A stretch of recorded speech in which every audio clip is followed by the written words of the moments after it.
মরেও যেন শান্তি নেই ভ্যান চালক রাজনের। প্রায় 12 দিন আগে বৈদ্যুতিক স্পৃষ্টে মারা যান রাজন।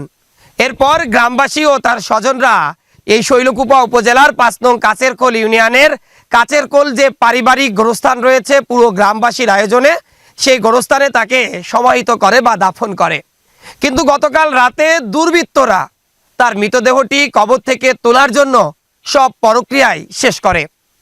কিন্তু প্রক্রিয়া যখনই শেষের পথে কবরটি খোঁড়া হয়ে যায় তখনই কেউ একজন টের পেয়ে যান। এরপর স্থানীয়রা ধাওয়া দিলে সেই অবস্থায় কবরটি খোঁড়া রেখেই পালিয়ে যায় সেই দুর্বৃত্তরা। কি দুর্ভাগ্য রাজনের দেখেছেন, যে গরিব মানুষ ভ্যান চালিয়ে সংসার চালাতেন, তিনি সেই ভ্যানটি চার্জ দিতে যাচ্ছিলেন, সে সময় বৈদ্যুতিক শটে তার প্রাণ যায়। কিন্তু এভাবে যে মরার পরেও তার কবরেও শান্তিতে তিনি থাকতে পারবেন না, এটি কি কখনো কল্পনা করা যায়? অনেক সময় লাশ চুরির খবর আমরা শুনেছি, যে লাশের যে কঙ্কালগুলো থাকে সেগুলো চুরি করে বিক্রি করে মানুষ। কিন্তু এতটা গ্রাম পর্যায়ে এসে মানুষ যে এত নিকৃষ্টতম কাজ করতে পারে সেটি কিন্তু কল্পনাও করা যায় না। মানুষ হয়তো ভাবতেই ভুলে গেছে যে এই পৃথিবীতে তার কোনো স্থায়ীভাবে বসবাস করবে, একটি নির্দিষ্ট সময় পর তাকে আবার পরপারে পাড়ি জমাতে হবে। কিন্তু এই যে ভ্যান চালক রাজনের সাথে আজকে যে অবস্থাটি হয়েছে, তার যে কবরস্থানটি ছিল বা তার যে কবরটি ছিল, তার যে চিরদিনের মতো যে ঠিকানাটি ছিল, সেই ঠিকানায় কিন্তু তাকে সমাহিত করা হয়েছে। 12 থেকে 13 দিন আগে তার গ্রামবাসী তাকে সমাহিত করেছিল। কিন্তু কোনো একটি অজানা কারণে গতকাল দুর্বৃত্তরা তার মৃতদেহটি তোলার জন্য সব প্রক্রিয়া শেষ করে। কিন্তু ভাগ্য ভালো রাজনের যে এবারে তো তার কবর, তার যে মৃতদেহটি সেটি তার কবরের জায়গায় হয়তো আছে। গতকালকে রাতে যা ঘটনাটি ঘটেছিল স্থানীয় একজন দেখেছিল, তার সাথে একটু কথা বলবো। আপনার নাম, পরিচয়? আমার নাম মোহাম্মদ রিপন হোসেন, আমার বাবার নাম সেলিম শেখ। কি দেখেছিলেন গতকাল? গতকাল রাত্রে 11টা থেকে 10:30টার মধ্যে আমরা এইদিকে, আমরা দোকানের পার ছিলাম, তখন এইদিকে হই হুল্লা হয়। তো হই হুল্লা হওয়ার পরে আমরা সবাই দৌড়ে আসি। দৌড়ে এসে দেখি যে কবরটা এলোমেলো এলোমেলো হওয়ার কারণে আমরা সবাই দেখি যে এই দিক দিয়ে দুর্বৃত্ত চলে যায়, এবং আমরা সবাই খোঁজাখুঁজি করার পরেও ওনাকে পাই না। যখন আমরা পাই না তখন সবাই গ্রামবাসী চলে গেছে যে হয়তো এই কাজটা আর করবে না। কিন্তু আমরা 3 জন আমরা ভাবলাম যে আমার মায়ের কবর এখানে আছে, কারণ আমার মায়ের কবরও তো এখানে সংরক্ষিত না, কারণ এটাও তো এটা আমার ভাইয়ের কবর। সেই হিসাবে আমরা মানে গ্রামবাসী 3 জন উদ্যোগ নিয়ে যে আমরা আজকে কবরটা পাহারা দেব।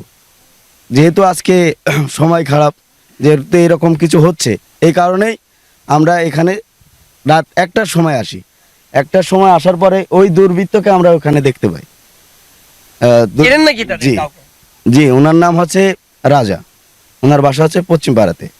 আমাদের এখানে সবাই চেনে, জি জমির ছেলে, উনি পশ্চিম পাড়া। ওদের গোরস্থান কি এটাই? জি, একই গোরস্থান সবার।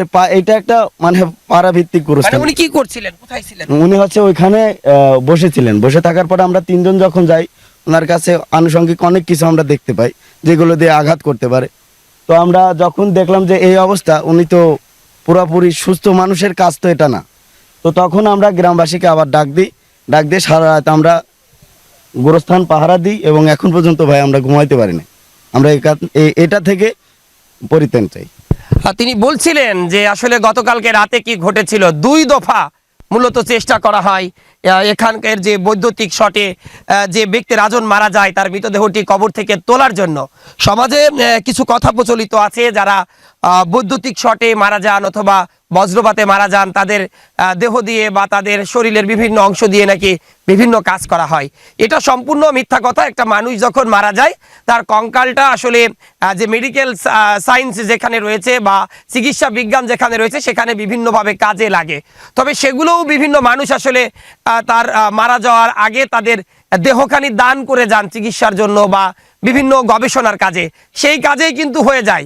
সুতরাং এই যে এখানে এসে প্রত্যন্ত অঞ্চলে, যেটি শৈলকুপা উপজেলা শহর থেকেও প্রায় 10 কিলোমিটার দূরে, জেলা শহর থেকে তো অনেক দূরে, কুষ্টিয়া থেকেও অনেক দূরে, এখানে এসে এই গ্রামের একজনের কথা তারা বলছিলেন তিনি হয়তো এই ঘটনাটি ঘটাতে পারেন। যদিও খোঁড়া অবস্থায় তাকে দেখেননি, কিন্তু বিভিন্ন যন্ত্র নিয়ে নাকি আশপাশে তিনি বসেছিলেন। তবে এটি কিন্তু অত্যন্ত দুঃখজনক যে প্রতিটি মানুষকেই মরতে হবে। আমরা একেবারেই ক্ষণিকের জন্য কিন্তু এই পৃথিবীতে এসেছি। মহান সৃষ্টিকর্তা যতটুকু হায়াত আমাদেরকে দিয়েছেন ততদিন পর আবার কিন্তু এই কবরে প্রত্যেককে ফিরে যেতে হবে। গ্রামবাসীর মধ্যে দেখছিলাম যে একটি চাপা আতঙ্ক বা ক্ষোভ বিরাজ করছে যে কেন এই ঘটনাটি আসলে ঘটছে বা কারা ঘটাচ্ছে। এর আগে কখনো এই কাছেরকোল গ্রামবাসী তো দূরের কথা, আশপাশের কোনো গ্রামের মানুষও কিন্তু শুনিনি যে কবর থেকে লাশ চুরি হয়। তো এই ছিল আমার কাছে সর্বশেষ।